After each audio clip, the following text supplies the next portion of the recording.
Virginia week, Ahmed. The Terps have the Cavs rolling in Friday night primetime blackout, black script Terps uniforms, and a lot of tickets moving for the Terps. But well, Let's start off with what we'll see on the field, then we can talk crowd and all that.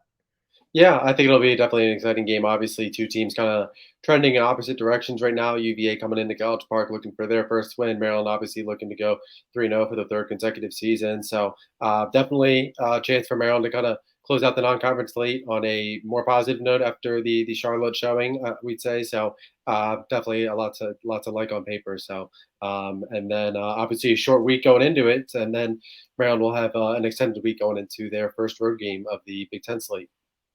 Yeah, Virginia, tough start to the season. Two really, really good opponents for the Cavs.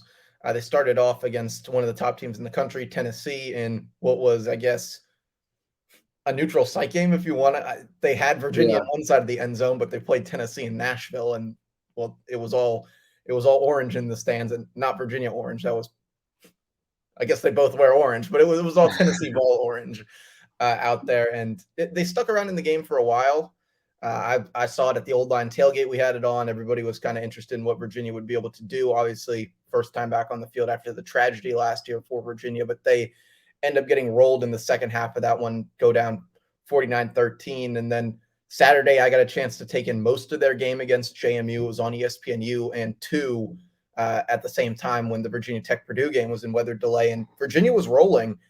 Freshman quarterback pops up, can really throw the ball around. We're going to get a chance to see him in his second game of his college career. And they hit a weather delay, come out of the delay, and the Dukes just go on a crazy run at the end of the game and pull out a tight one at Scott Stadium, which had a great crowd out there. And obviously for Virginia, such a meaningful game, first time back on the field at home since what went on last year that ended up taking out the last couple games of their season.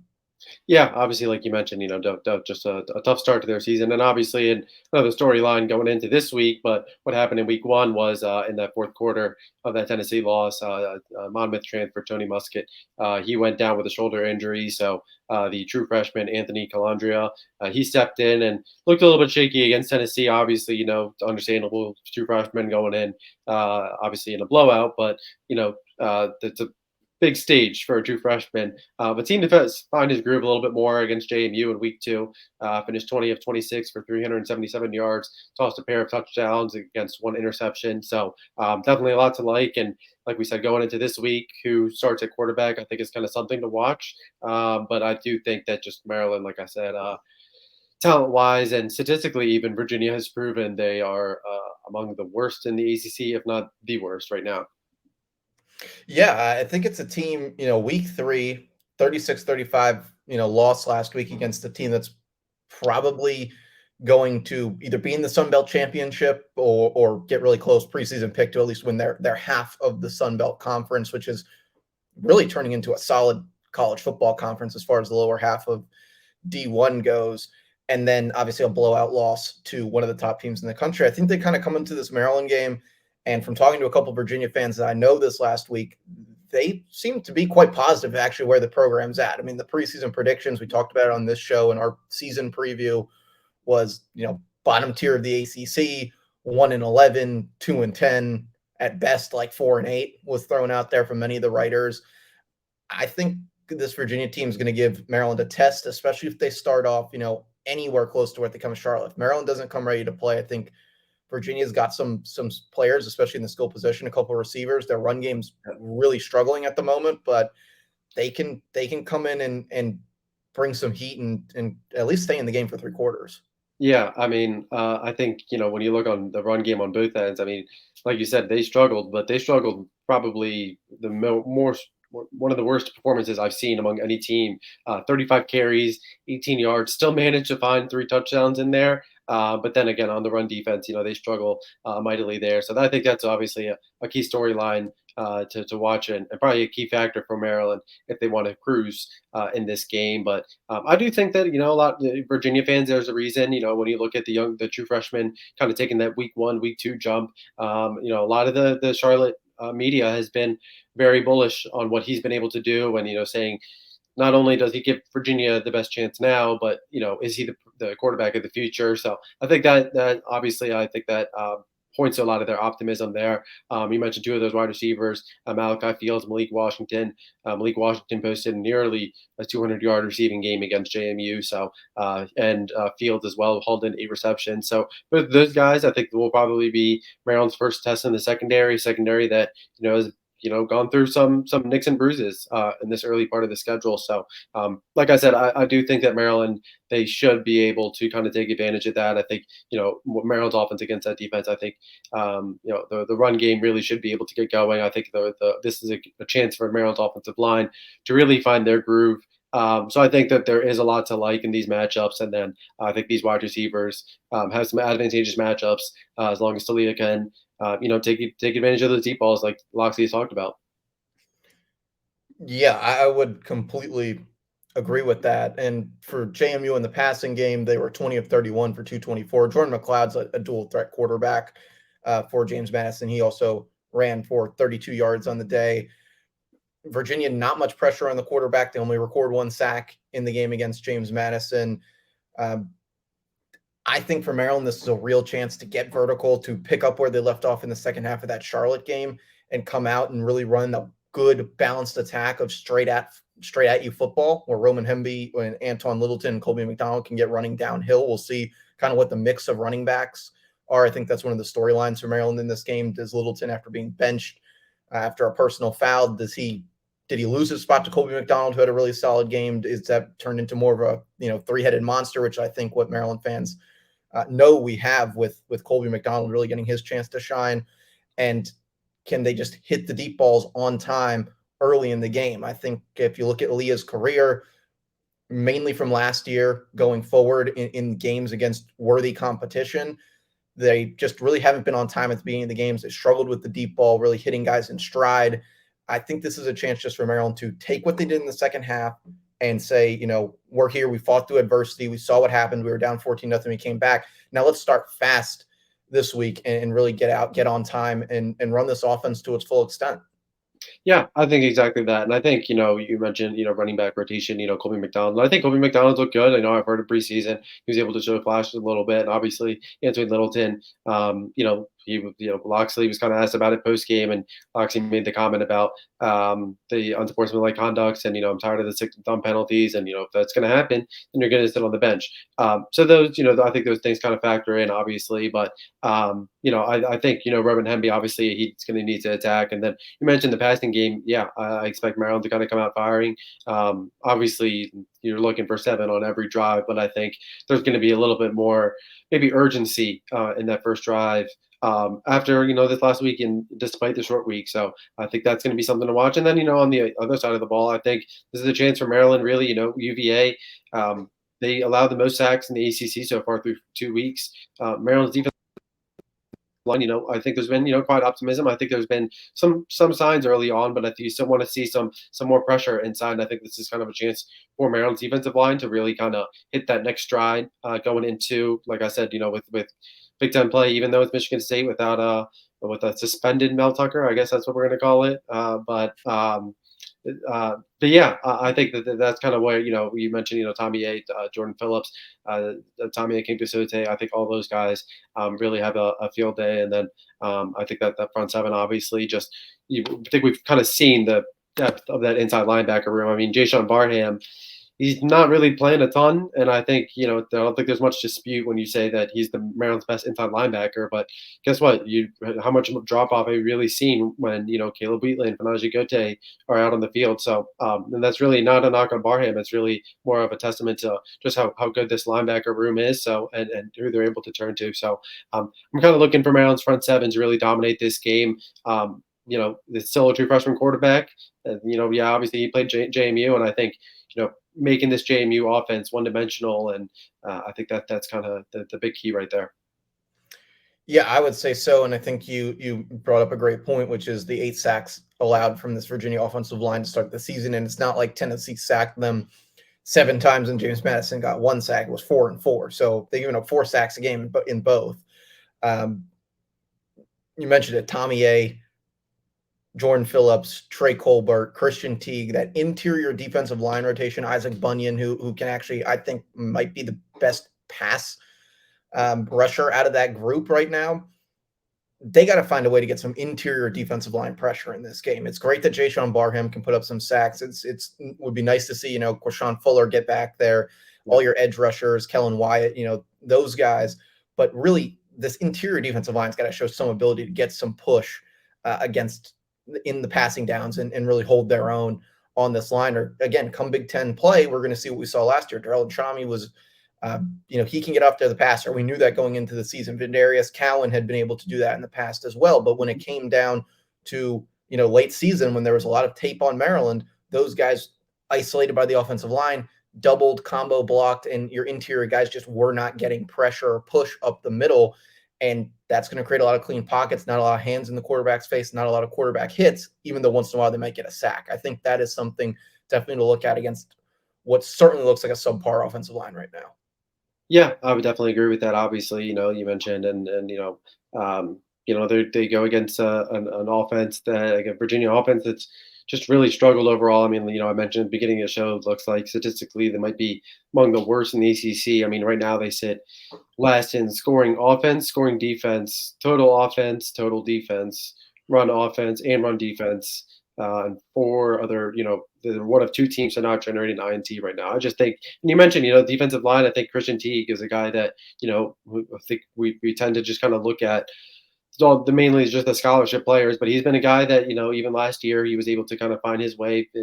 Even though a small role, I think even through these first 2 weeks he's been able to kind of factor himself into the rotation. So I think Maryland will kind of be able to need to generate that pressure inside. So I think that'll be a big thing. And then I just think that it'll be really interesting to see how Jaquan Shepard, Tarheeb Still, how the nickel spot kind of aligns, how that kind of adjusts against this UVA front. But again, I just think that the biggest thing is, once they're kind of able to kind of generate that pressure in the front seven and force Calandria to kind of adjust on the fly, roll out of the pocket.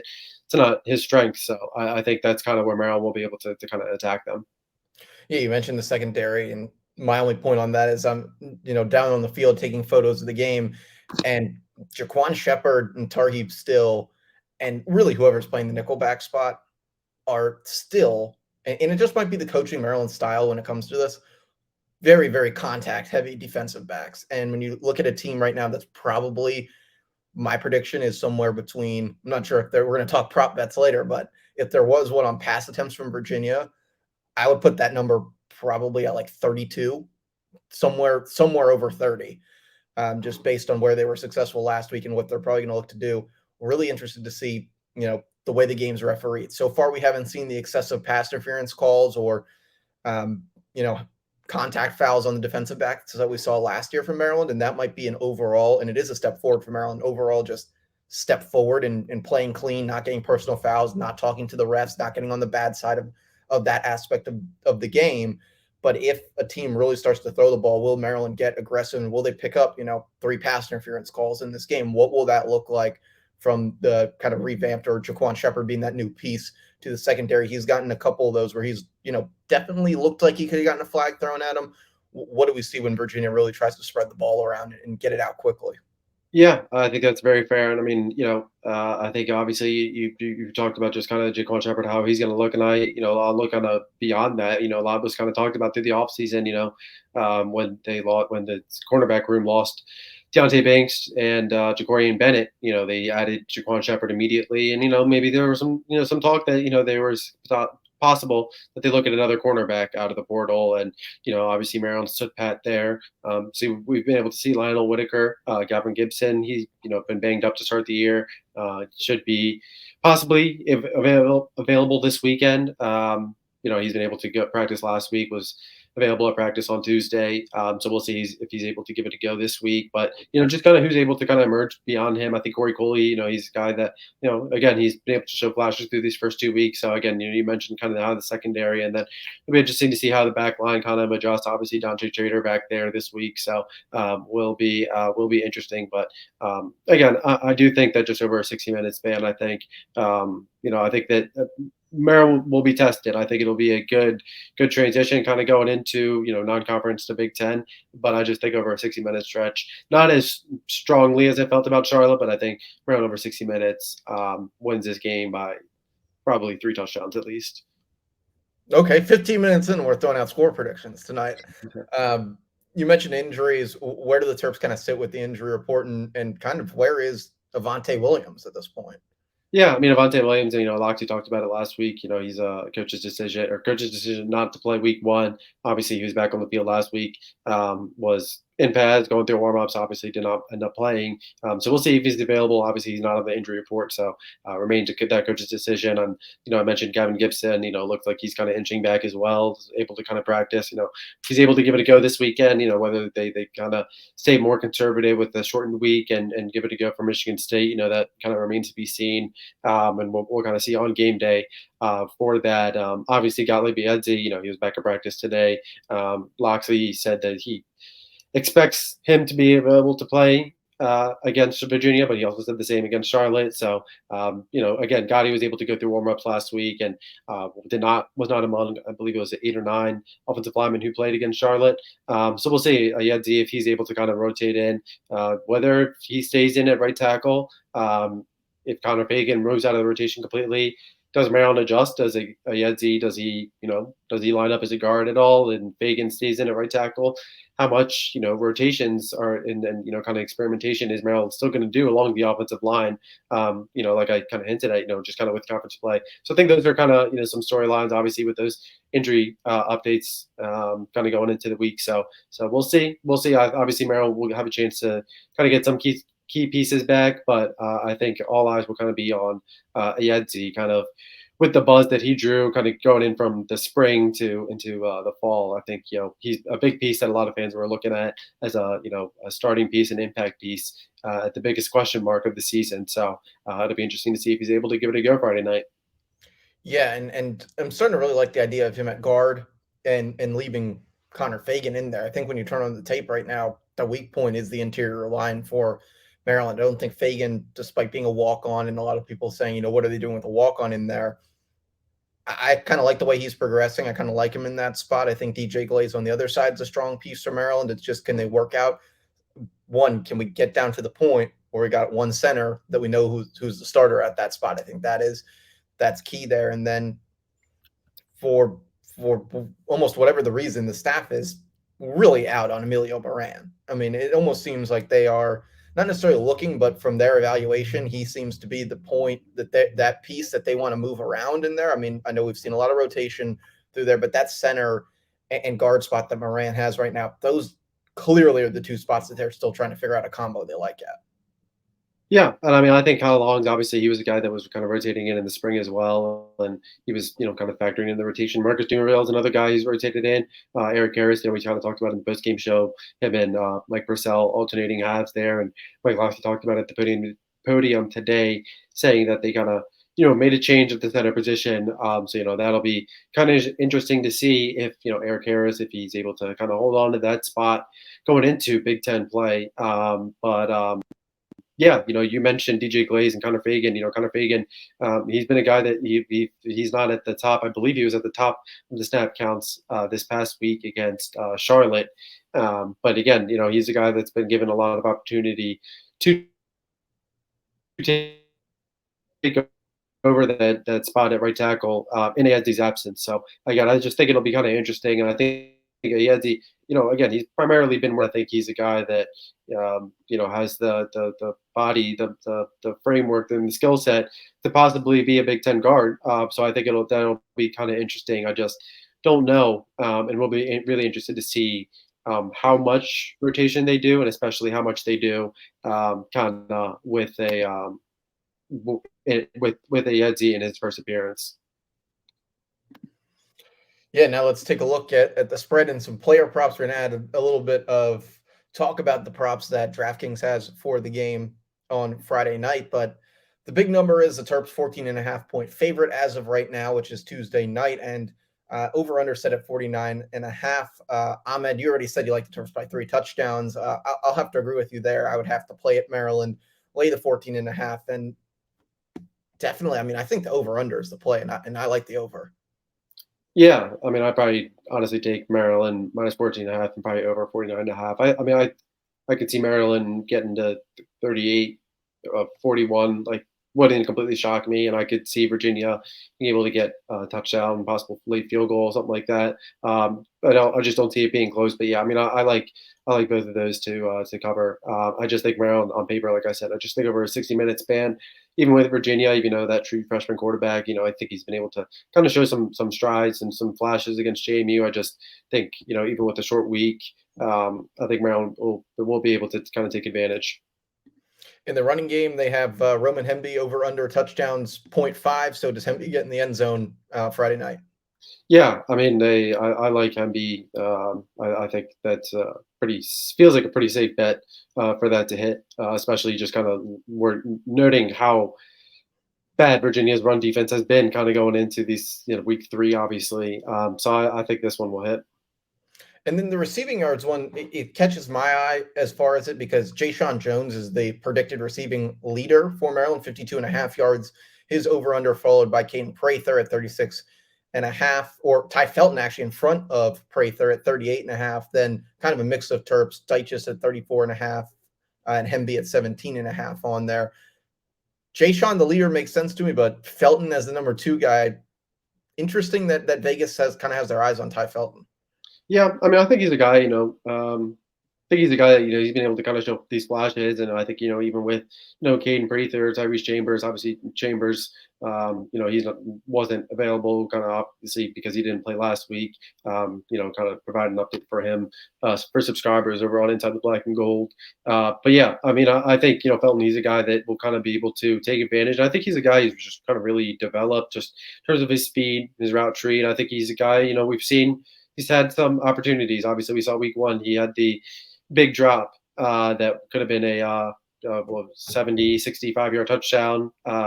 So, yeah, I think, he's a guy will be kind of interesting. I might kind of want to take the over, but I think Deichus at 34 and a half, that's probably the one that was probably the most attractive to me. Yeah, I mean, a lot of good stuff, a lot of numbers kind of hinting towards maybe Vegas thinking it might be a little bit of a closer game than the two of us. But I think the Terps definitely roll in this one. As Ahmed mentioned, make sure to follow our coverage of the game on Inside the Black and Gold. Post-game pod probably coming to you Saturday morning this week. I will not be at the game on Friday night. So no 11:30 or 1 a.m. podcast for those of you that like to watch it right when it comes out this week. Yeah, that was a late one on Saturday, so we will definitely adjust to it on Friday night. Yeah, it was a strange one as well. NBC crew was breaking down. They actually were nice enough to wait for us to finish the podcast. They held off breaking down their set, but they brought out quite the, as many of you saw on the TV broadcast. If you haven't gotten a chance to go back and watch it, it's probably the most primetime set as far as the sky cam and all the different angles that they had of the game on NBC on Saturday night. They definitely did a really good job covering the game. But yeah, they were there, I'm going to guess, well into probably 3-4 in the morning breaking down that set. But that's life in that industry. We'll have the post game pod here. Make sure to like, subscribe wherever you get the pod. Leave us a comment. Let us know if you like the player prop section or anything else that you want to see on the podcast. For Ahmed, my name is Mason Viner. And as always, thanks for watching. Thanks for listening.